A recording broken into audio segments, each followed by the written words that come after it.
Hello, my name is Dr. Suneet Mittal. I'm the director of the Electrophysiology Laboratory at the Valley Health System in Ridgewood, New Jersey.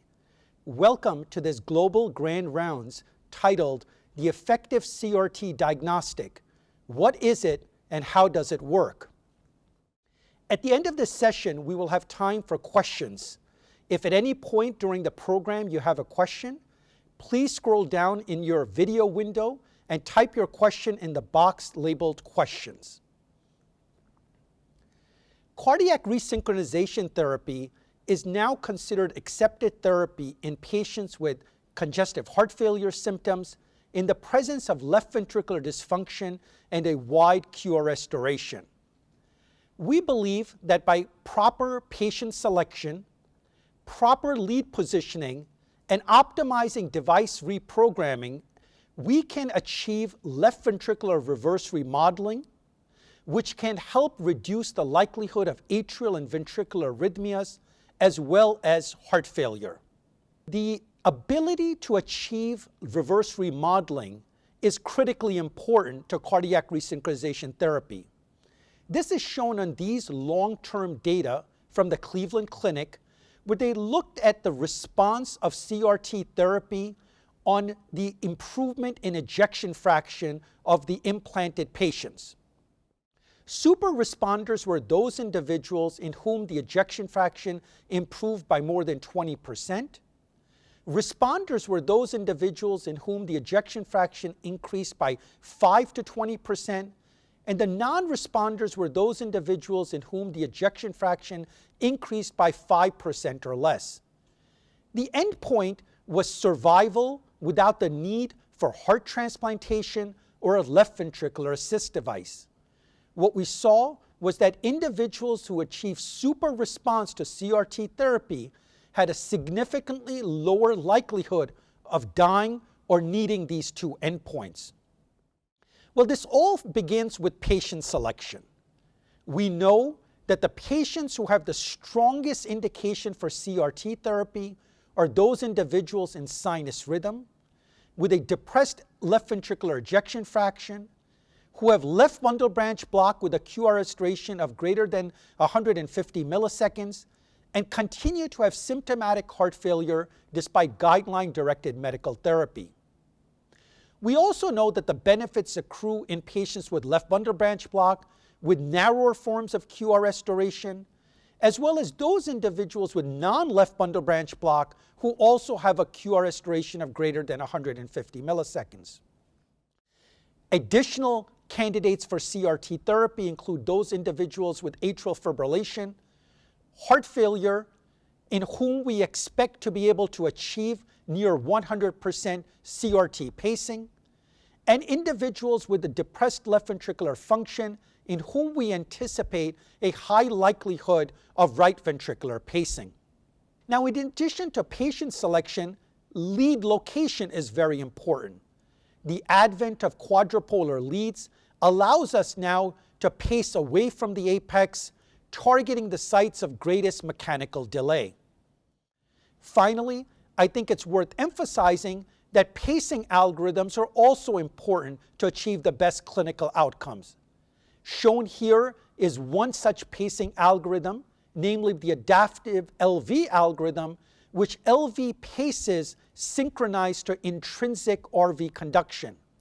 What you see is the individuals programmed to the adaptive CRT algorithm have a much lower likelihood of being rehospitalized for heart failure in comparison to those individuals who undergo echo-guided CRT implantation. Now, once the device is in, one of the fundamental requisites of cardiac resynchronization therapy is the need to deliver as near 100% left ventricular pacing as possible. We also know that this is not possible in every patient for a variety of reasons that are shown here. First, intrinsic AV conduction may be faster than the programmed sensed or paced AV interval. Arrhythmias such as atrial fibrillation or ventricular ectomy may preclude 100% left ventricular pacing. And of course, there may be instances where there's loss of left ventricular pacing, as can occur when the left ventricular lead dislodges, there is a suboptimal pacing vector chosen, or the left ventricular pacing lead is unable to capture the ventricles. Now let me explore this issue of atrial fibrillation in a little bit of greater detail. First, how common is this problem in patients with CRT? Well, this slide summarizes the results of 6 studies which have assessed the issue of new onset atrial fibrillation in patients undergoing CRT therapy. And as you can see, somewhere between 1/5 and 2/5 of these individuals can be expected to have atrial fibrillation. We know that atrial fibrillation can promote the loss of near-perfect LV pacing, and we also know that once that number drops below 92%, we can start to have deleterious impact on outcomes. Shown here are data from an early cohort of CRT patients who also had a history of atrial fibrillation, and you can see that when LV pacing could be achieved in more than 92% of the time, there was a 56% reduction in heart failure, hospitalization, and death, confirming that in this patient population, we want to achieve a high degree of left ventricular pacing. But let me share with you a case example of one of my patients that highlights the challenges we face in achieving this endpoint. So my patient is an 84-year-old female with history of hypertension and a long-standing history of a non-ischemic cardiomyopathy. Her ejection fraction is 15%, and she continues to have chronic class 3 heart failure symptoms. She was admitted with yet another heart failure exacerbation. Her blood pressure at the time was 116 by 64 millimeters of mercury. She was on guideline-directed medical therapy, which included aspirin, digoxin, maximal dosages of carvedilol, maximal tolerated dosages of lisinopril, as well as furosemide and simvastatin. Shown here is her ECG. The patient has atrial fibrillation. In addition, there's an underlying left bundle branch block with a very wide QRS duration. In this patient, we restored sinus rhythm by performing electrical cardioversion, initiated oral amiodarone to maintain sinus rhythm, and then implanted a CRT defibrillator for primary prevention of sudden death and to help manage her chronic class 3 heart failure symptoms. She had an early recurrence of atrial fibrillation. We allowed amiodarone to continue because it was allowing us to achieve excellent rate control. But unfortunately, 6 weeks later, the patient was readmitted with another exacerbation of heart failure. Interrogation of the ICD demonstrated that there was 94% left ventricular pacing. Now, one of the things we've learned in patients who have both atrial fibrillation as well as CRT therapy is that although device counters show a high pacing percentage, often more than 90%, there's actually a number of beats that are subject to fusion and pseudofusion due to intrinsic AV conduction. In fact, shown here is a rhythm strip of my own patient where you see that although the majority of QRS complexes have an associated pacing spike, some of the beats are actually fully captured as shown on the left, to being fused as shown in the middle, to being pseudo-fused consistent with our underlying left bundle branch block as shown on the right. Now, how often does this phenomenon occur? Well, if you perform 12-lead 24-hour Holter recordings on these patients and use the 12-lead ECG to template match effective from non-effective beats, you actually see that this phenomenon occurs quite commonly. Only half of our cohort of patients who were similar to the patient I've described actually were undergoing effective LV pacing, such that 94% of all beats were fully paced, with only a small number of beats that were fused or pseudo-fused. In contrast, half the group of patients were non-effectively paced, specifically due to a high percentage of fusion and pseudo-fusion beats. Only 60% of the beats were fully paced. Now, why do we care about this? Well, we care because this actually seems to translate into a likelihood of whether the patient is going to respond or not respond to CRT therapy. Shown on the left are the patients who responded to CRT therapy, and you see that they have a very high percentage of fully paced beats. In this case, 86% of beats were fully paced, with only a small number of beats being fused or pseudo-fused. In contrast, when we look at the individuals who were non-responders, they had a much lower likelihood of having fully paced beats, in this case only 67%, with a much higher likelihood of having fused or pseudo-fused beats. So why is this important, and how do we get around this limitation? Well, to date, the only thing we've had available from our devices is the percentage of CRT pacing, and that number has ranged from very low to very high, and we've used that as a surrogate of whether the patient is being adequately paced or not. However, we now have a new diagnostic, the EffectivCRT diagnostic, which may give us a new dimension to predict CRT response. Because ultimately what we want to determine is not what the percentage of CRT pacing is.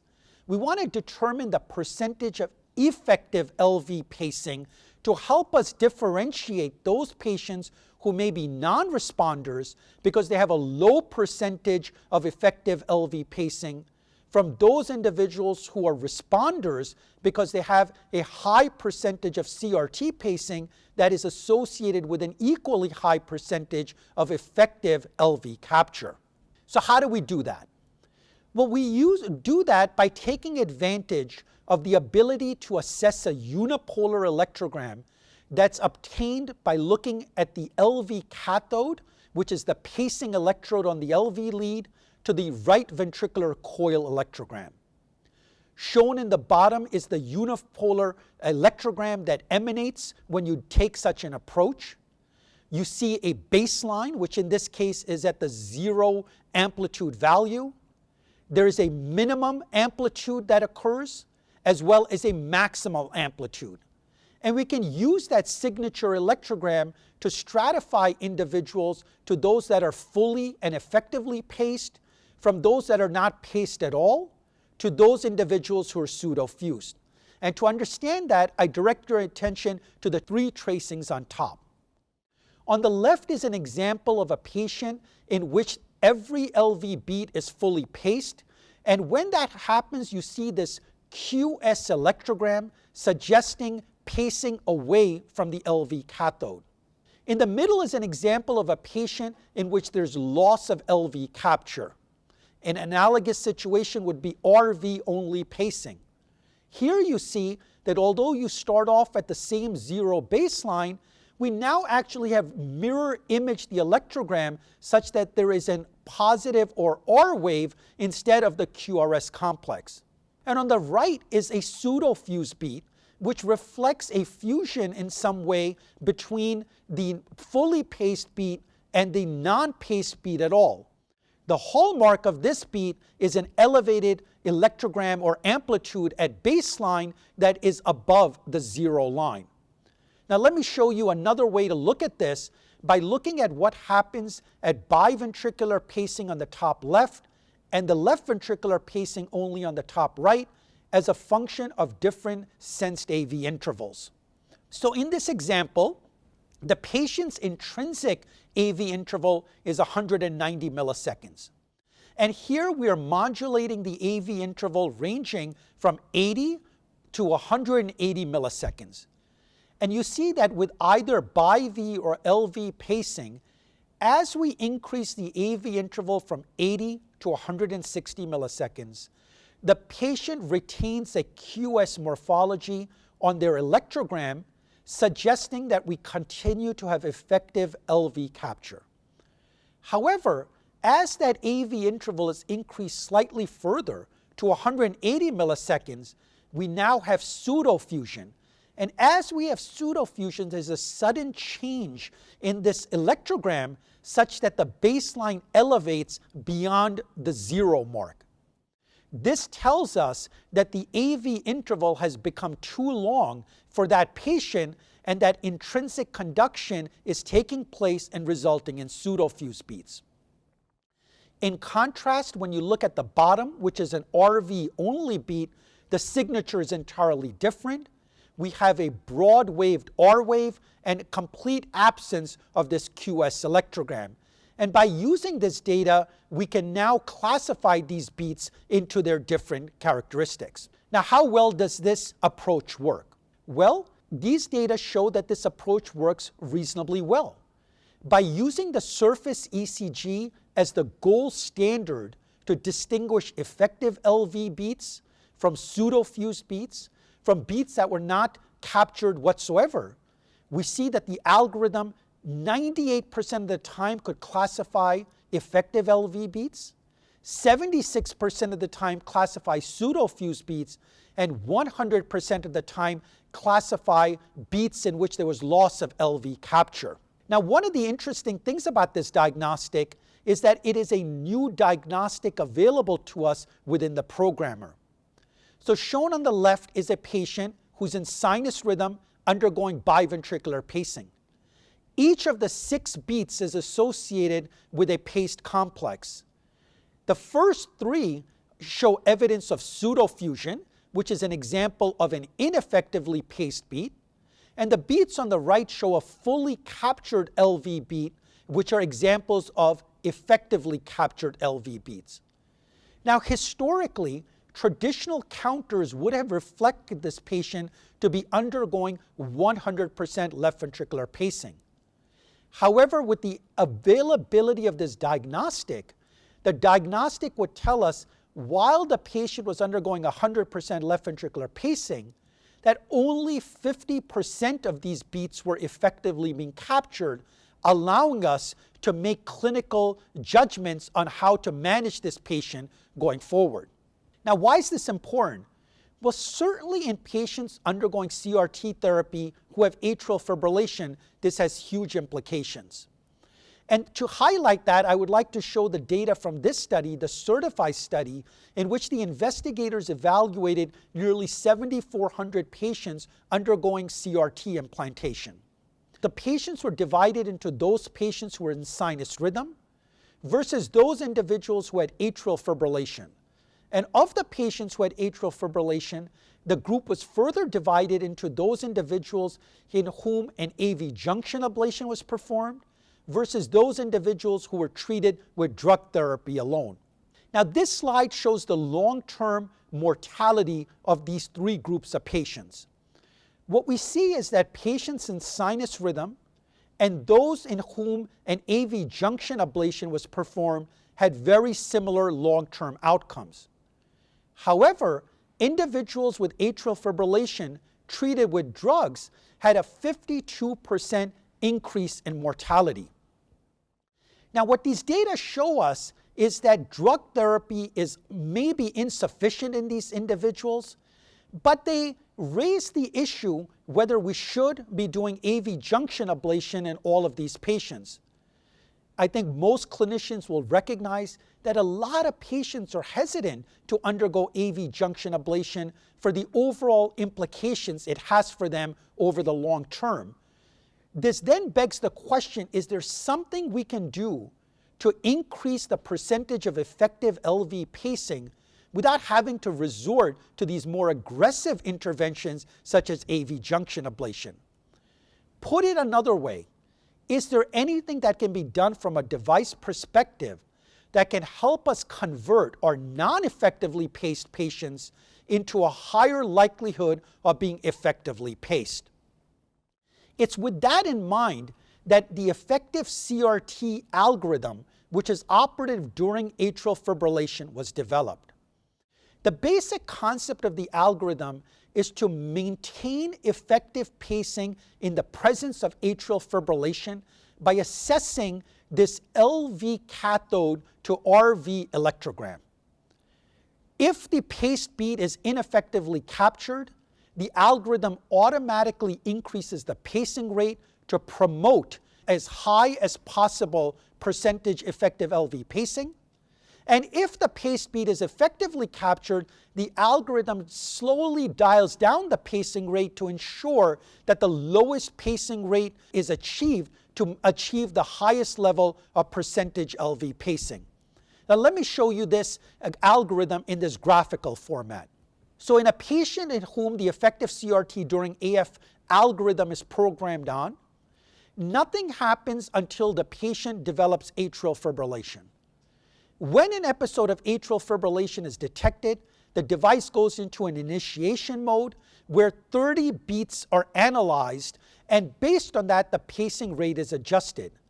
The device then titrates that pacing rate to achieve the highest percentage effective LV pacing at the lowest increment in pacing rate possible.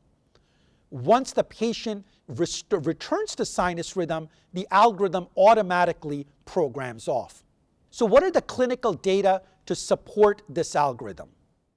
Well, a prospective randomized multicenter crossover study was done to demonstrate the ability of the effective CRT algorithm during AF. And this was compared to the standard algorithm, which is the conducted AF response algorithm, which adjusts the pacing rate based on the pattern of paced and sense beats without information about what the LV capture is doing because it has no information about the LV electrogram. The objective of the study was to assess the percentage of effective LV pacing with the effective CRT during AF algorithm and compare it to the conducted AF response algorithm in a cohort of CRTD patients with either paroxysmal or persistent atrial fibrillation. Patients who already had a high degree of ventricular pacing, maybe because they had existing heart block or AV junction ablation, were excluded. And once the patients were randomized, they were randomized to one or the other arm. Once they had more than 2 hours of atrial fibrillation over a 4-week period, they were crossed over to the alternative arm. Now shown here are the data for this study. In the light blue are those individuals undergoing the conducted AF response algorithm. In the dark blue are those individuals utilizing the effective CRT during AF algorithm. I first focused your attention to the leftmost columns. What you see is with the effective CRT during AF algorithm, there was a 7% increase in the percentage of effective CRT therapy, and this could be achieved with a minimal 3 beats per minute increase in the heart rate. Now shown on the right are 3 cohort of patients. Those individuals in whom there was more than 95% LV pacing. Shown in the middle are those individuals with 80 to 95% LV pacing. And on the right are those individuals with less than 80% pacing. What you see is that the dramatic increase in effective CRT pacing in those individuals with the low pacing rates at baseline. And in fact, in the cohort of individuals with less than 80% pacing, there was a 15% absolute increase in the number of percent effective LV paced beats. I should also note that in nearly 10% of patients, the effective CRT during AF algorithm alone could increase the percentage effective LV pacing to over 95%. So how do we put all of this together? Well, first, I think that achieving super response with respect to LV reverse remodeling translates into excellent long-term patient outcomes following CRT. We achieve super response by paying careful attention to patient selection, lead location, and an increasing appreciation for optimal device programming. Now, of course, a fundamental requirement to achieve super response is the need to deliver near 100% effective LV pacing. As I've shown, traditional device-based pacing counters are simply inadequate to differentiate between effective and ineffective LV pacing. In this light, the effective CRT Diagnostic provides new insights into both the quantity as well as the quality of pacing therapy by using an LV to RV electrogram to evaluate effective capture. Finally, In CRT patients, we have long recognized that atrial fibrillation is a common and very important contributor to suboptimal LV pacing. The effective CRT during AFib algorithm uses the information from the diagnostic to manipulate LV pacing rates to maximize the delivery of LV pacing therapy, and thus a significant increase in LV pacing percentage is achieved with only a minimal increase in pacing rate. And I believe that this simple, non-invasive approach may prevent some CRTD patients with atrial fibrillation from needing further pharmacologic treatments as well as invasive procedures such as AV junction ablation. Thank you for your time. With that, I conclude my remarks, and I now open this for questions. You can ask questions by scrolling to the bottom of the webcast screen and typing a question in the questions box.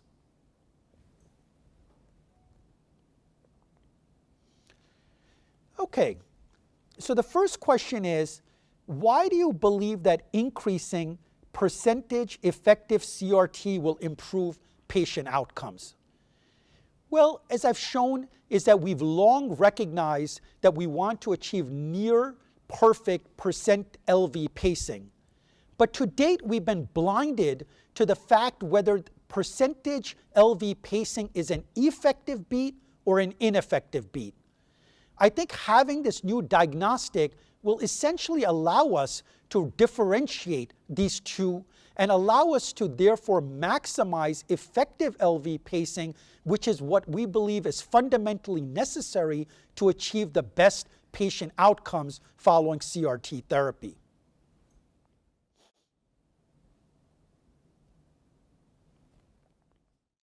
The next question is, can the percentage of effective pacing be higher than the percentage of ventricular pacing? Well, the answer to that is no. The percentage of LV pacing is a combination of all beats that are LV paced, whether they're effective or ineffective. Therefore, the percentage of effective beats is that portion of all LV paced beats that the unipolar electrogram is defining as effectively captured. So there may be instances when those numbers are the same, and there may be other instances when there is a gap between the percentage of LV pacing and the percentage of effectively LV paced beats. Next question is, does effective CRT during AF simply overdrive the ventricular response? No. As I've shown you, the algorithm is designed to achieve a much greater impact on percentage LV pacing versus the increment in pacing rate. And this is important because as our data here showed us, that the pacing rate increased by only 3 beats per minute, whereas the percentage effective pacing increased by 7% in the overall population, and subsets of patients saw as much as a 15% increase in effective LV pacing. What are the interactions between effective CRT during AFib and adaptive CRT? Excellent question. These are two complementary algorithms. The effective CRT algorithm is operative only when the patient is in atrial fibrillation. And once the patient comes out of atrial fibrillation, this algorithm turns off and the patient would continue to operate in the programmed adaptive CRT settings.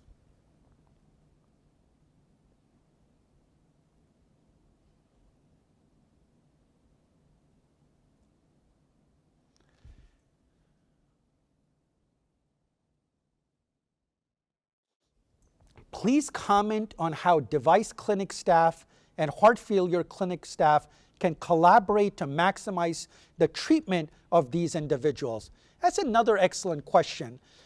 I think that what we have to recognize is that we've entered in an era where we have a new diagnostic to help guide the individuals who are caring for the patient, whether it's a heart failure specialist or a general cardiologist. And what we now have to educate people on is that our interest is not only in the quantity of LV pacing, but the quality of LV pacing. And one makes a differentiation by understanding what percentage of LV pace beats are effectively captured.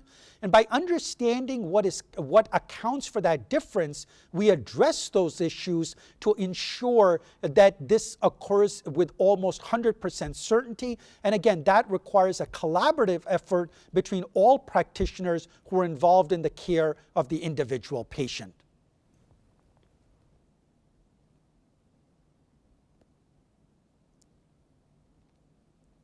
Okay, does the increment of pacing rate adjusted by EffectivCRT, is it programmable? The answer to that is no. The algorithm itself determines the increments in pacing rate, so that is not a feature that one would have to worry about on their own. And I think, let's see if there may be one more question.